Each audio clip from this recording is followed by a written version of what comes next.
Hey, welcome back. In the last video, I showed you these two matrices, and I mentioned that we can't calculate their matrix product. Now that you know how matrix multiplication works, it's easier to see why we can't. Remember, we were finding a series of dot products between the rows of the left matrix and the columns of the right.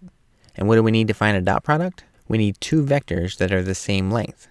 That means the rows of the first matrix need to be the same length as the columns of the second matrix. And what's the length of a row?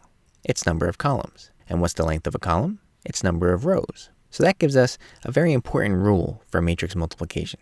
The number of columns in the left matrix must equal the number of rows in the right matrix.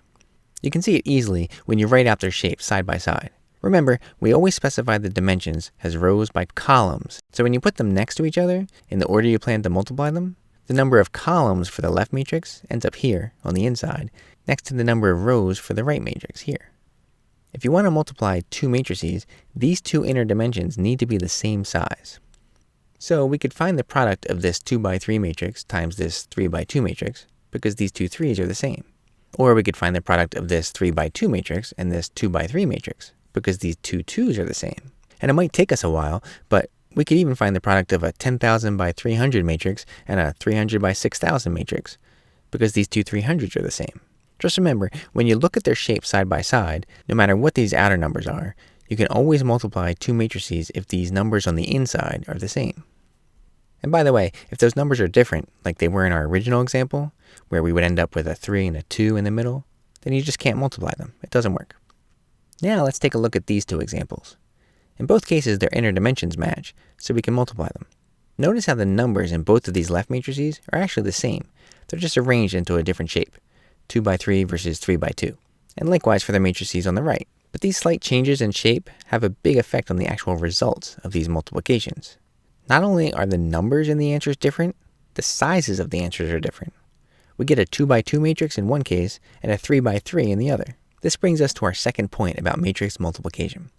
The answer matrix always has the same number of rows as the left matrix and the same number of columns as the right matrix. Again, you can see it easily when you write out their shapes side by side. This time, we're looking at these two numbers on the outside. The first one is the number of rows for the first matrix, and the last one is the number of columns for the second matrix. These define the shape of the answer in the same order, rows by columns. So multiplying this 2 by 3 matrix by this 3 by 2 matrix gives you this 2 by 2 matrix. And multiplying these matrices that are 3 by 2 and 2 by 3 gives you this 3 by 3 matrix. And multiplying a 10,000 by 300 matrix by a 300 by 6,000 matrix would give you a 10,000 by 6,000 matrix.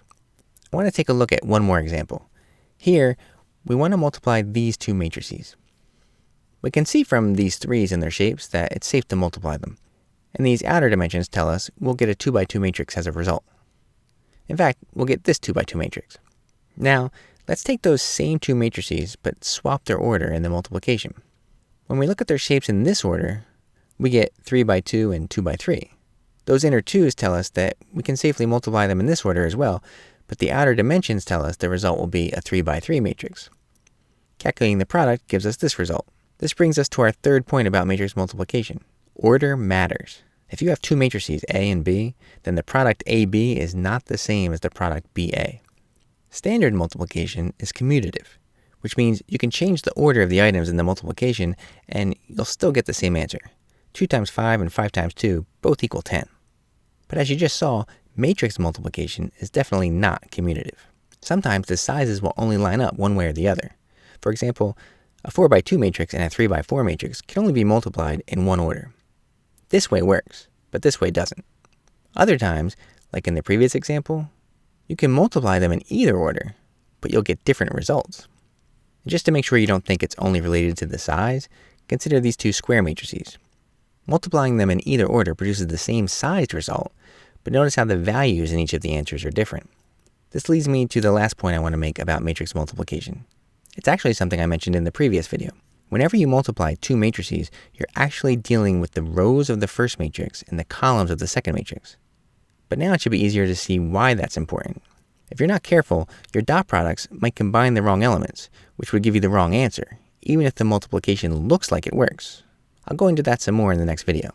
So remember, when you build your matrices, organize your data into rows or columns, and then be sure to line up all your math appropriately. By the way, I know this was a long video, so I've listed out the main points you need to remember about matrix multiplication and included those in the class notes below.